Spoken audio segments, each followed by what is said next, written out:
Hello and welcome to SEGA News Bits Extra. I'm your host George, and with me is Barry. Hello. And if you guys like SEGA content and you guys want to support SEGA content and feel SEGA better, I don't know, that didn't really work, but you can support us on Patreon for $1 a month is our lowest tier. Check out the tiers. If you like something and you want to support us, we appreciate it. Yeah. So check it out in the description below. But let's get right into the news. The first bit of news is that basically we got another Shenmue III update. This time they're talking about the English voiceovers, which kind of appeals to us here because, I mean, we're going to play it in English. There's a few things that I noticed in this announcement. One of them is there's literally 3 English actors that they've shown off. So the first one is Ryu Hazuki, which is Corey Marshall, who played him in the first game and is iconic for his oh, okay. We got Shenhua. How do you say this girl's name? I'm terrible with Chinese names. Ling? Shenhua? Shenhua, that's what you say, right? I've heard people butcher this, and I know I'm gonna butcher it because I'm terrible, right? But it's Brianna Knickerbocker is the actress that's playing her in this game, not the one from... The one in Dreamcast was totally different, but she was in the game for such a little bit of time, like the last chapter, that I think this is fine. Some people are saying that she has done other games. I've never really seen her, and they don't really talk about the games on here. But they also are gonna have Corey Marshall's daughter play a character, probably a side character, but she's very young. Her name is Katana, and she's shown here.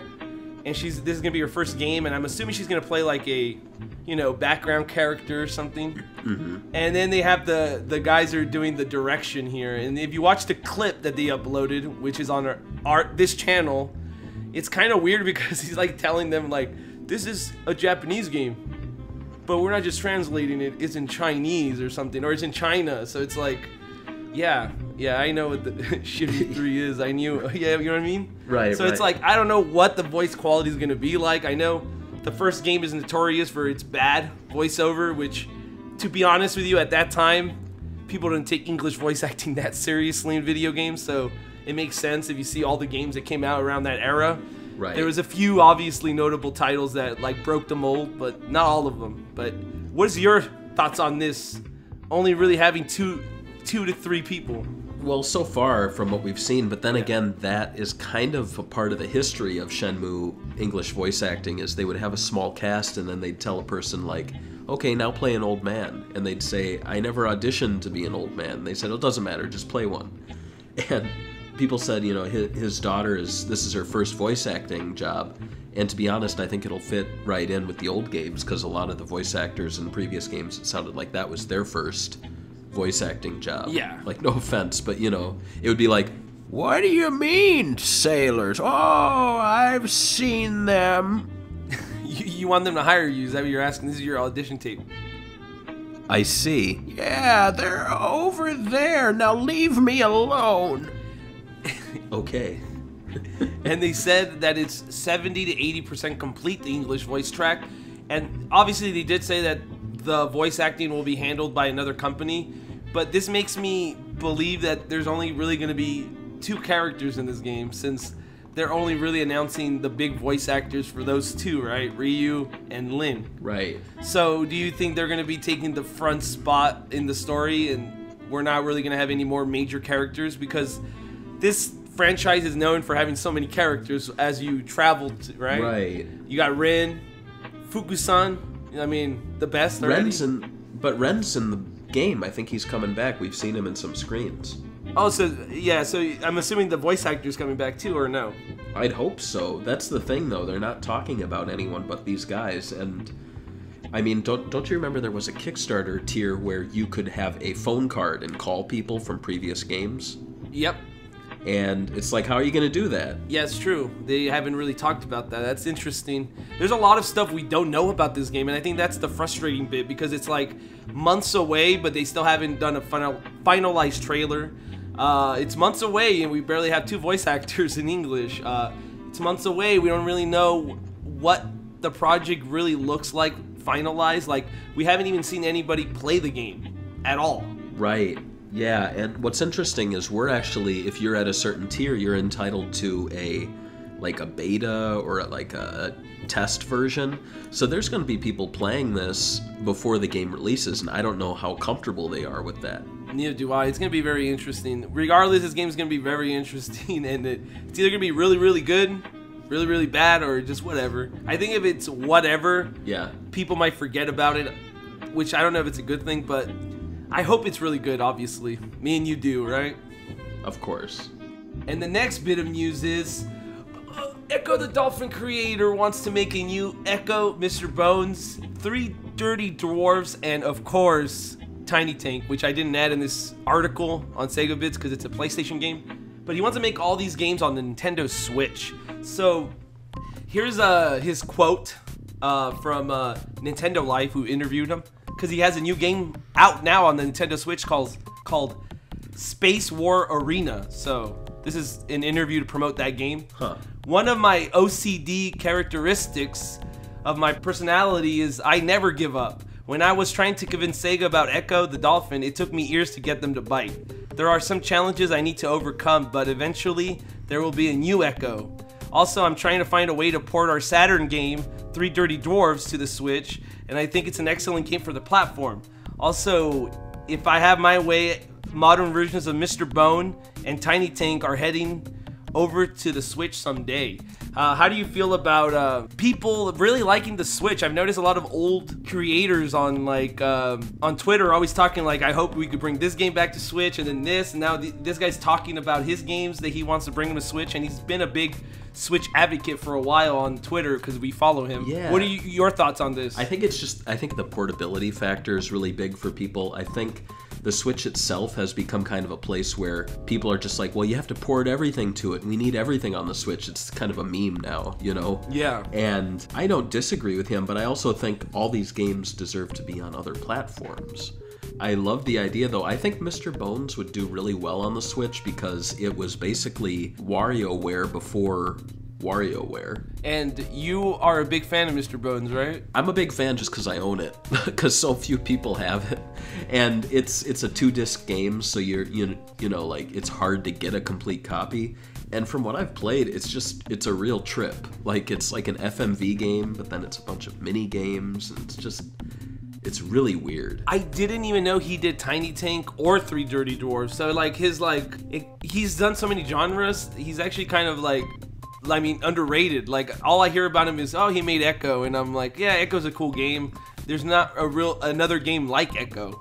And then all of a sudden he's like, yeah, he did 3 Dirty Dwarves, Mr. Bones, and Tiny Tank. I'm like, all right, this guy's this guy's something else, that's for sure. Right. He's very underrated games, but like he also did the Hummingbird game on the 32X. Right, Calibri. Yeah, good games. I mean, I would love to see him on Switch. I want to see him on everything, though. I think this whole stick to Switch. I mean, 3 Dirty Dwarves, Mr. Bones, Ecco. I mean, they could work on everything. So I'm okay with that. And the last story, you want to discuss the characters that are going to be in Sonic Team Racing, or is it Team Sonic Racing? You know, I was thinking about that today. It really should have been Sonic Team Racing, but it's Team Sonic Racing. Yeah, so you posted on Twitter all the characters, so you want to tell everybody the final roster that we finally have right here? Yeah, sure. So we have 5 teams of 3 characters each. So we've got Team Sonic, which is Sonic, Tails, and Knuckles. Makes sense. We've got Team Dark, which is Shadow, Rouge, and E123 Omega. Yeah. Then we've got Team Rose, or I think that's what they're called. It's Amy Rose, Big the Cat, but then instead of Cream, you have the 4 Chow, which is cool. Team Vector, which is, you'd think the Chaotix, but no, it's Vector, and then Silver and Blaze, which is such a weird grouping. Like they have Silver and Blaze make sense together, but I don't know why Vector's on their team. It's so weird. And then the last one is the one we've discussed previously, which is Eggman, Metal Sonic, and Zavik. They put up the Japanese website, and all of these characters, the character art was there, so I was like, well, I'll make a group picture, we can look at it. It doesn't look bad, but it's very clear that 4 or 5 different characters are missing. I don't know why Espio's not there. he's a really cool character. And people were just bringing up, like, we asked people for their feedback on Twitter. You saw most of the replies. I was off my phone that time. But what I just skimmed through it, and I noticed that it was almost all negative, right? Like, people were not happy. A lot of people wanted some, like, random character from Sonic Riders, and I'm like, you know what? It would be cool, because when I'm looking at the list, I'm like, none of these characters scream, like, obscure or, wow, let's get hype. And right now, if you've been noticing a lot of, like, other products that have been promoted, they try to hype up characters that nobody really knows about. Like Piranha Plant is DLC for Super Smash Bros. Ultimate. Who cares about that character? Right. But people online have to care about the character because it's kind of like a meme to play them, right? Right, of course. And this game doesn't have anything like that. Yeah, this game doesn't have anything like that. They don't have like Hawk, Jet the Hawk or whatever his name is. That is just some random obscure character that nobody really cares about, that somebody could latch onto. People already know all these other characters. Sonic fans and video gamers, they need that obscure character to latch onto. And this game doesn't have it. And I hope they think about it and they have some surprise announcements coming up. When is the game coming out? It's coming out in May, I believe. And how do you feel about it right now that, like, they've already revealed, what, like 80% of the content? I think the game's looking a lot better since they've delayed it. I think the music is probably going to be the best thing about it, but I think the graphics and gameplay have improved visually from what I've been seeing in this recent trailer with the music. But yeah, it just seems kind of strange to me because it's like you were saying, like the rosters, we've seen it. And I really think this was a great opportunity for them to bring a character like Fang into the modern era. And I don't care what Iizuka says with his rules about, you know, how certain characters can't pass that threshold. Like, redesign him and have Fang, Bark, and Bean as like a new racing group. I mean, that would be a good idea. Like, why not? Yeah, why not? Anything's possible. Yeah. And then like you said, the Riders guys, you could have Team Babylon. I mean, sure, this isn't a Riders game, but remember the previous Riders games, they played off of Sonic R. They had like a red R on the cover. And with this game, again, Team Sonic Racing, they used the Sonic R font. So it's like you're playing off of the same game, so why not bring the Babylon Rogues into this? Yeah, and the other thing we talked about in a video in the past about their marketing and how we're not really that hyped about the marketing, and it's been a few months now. They haven't really done much, but like, how do you feel? You said you felt better about at least the lineup, but how do you feel about the promotion going forward, at least compared to something like Sonic Mania or Sonic Mania Plus promotion? I think the promotion for this has been pretty weak. The average fan, if they're not on social media, they're not going to be seeing much, if anything. If you wrote Twitter and Facebook out of your life, then you're not going to be seeing the updates. And even then, it's just, you know, it's like, here's a new music track, but we're not seeing any in-game footage. From the fan site side, like, you and I, we see the emails they send us, and it's kind of the same thing. It's like, yeah, hey, we just released a brand new video on our YouTube channel. Here's the press release. And it's like, get ready to hit the track because a brand new music has just released today. And I'm like, does this need a press release? Like, you just released a song, like a 1-minute clip. Yeah, and you know what I mean? And then it's always like, remember, the game comes, and here's all the gameplay info. And I'm like, but this is about the music. Yeah, and another thing, it really does sound like they're trying to sell you a soundtrack with the game. Like, it comes with the game, but it's actually a soundtrack that comes with the game. So that's pretty cool. Right. The other thing I noticed is, like, a lot of people were saying, why are you comparing, like, the promotions of other Sonic games to, like, Sonic Mania Plus? And it's because it was so creative. I think the team did such a good job on that. And I'm like, because these are higher budget games, they should have more hype coming out of them. I mean, I'm assuming that Sonic Team Racing and Sonic Forces have a higher budget than Sonic Mania. I mean, I'm just assuming. I think everybody will agree. I think you're right. And, you know, this is also another case of SEGA of America dropping the ball on cross-promotion due to a game getting delayed, because we had the IDW comic, which is already off shelves. And so you had an IDW promotion. At best, you're getting people to pre-order the game, but really, you know, it's not going to be on the shelves when the game comes out. And do you remember when Sonic Boom Fire and Ice, they had a fast food promotion, then they delayed the game like 7 months? Oh, yeah. It was like, it was a big waste of time. And this is kind of a trend we're having with Sonic. I mean, in the past, right? So that we had two choices in the past, right? And it's never the good choice. It's never like, can you guys just work on the game and release it in time and not basically fuck it up, I guess? Yeah. So in the past, it was they would make a Sonic game. It would obviously not be ready, and then they would release it anyway.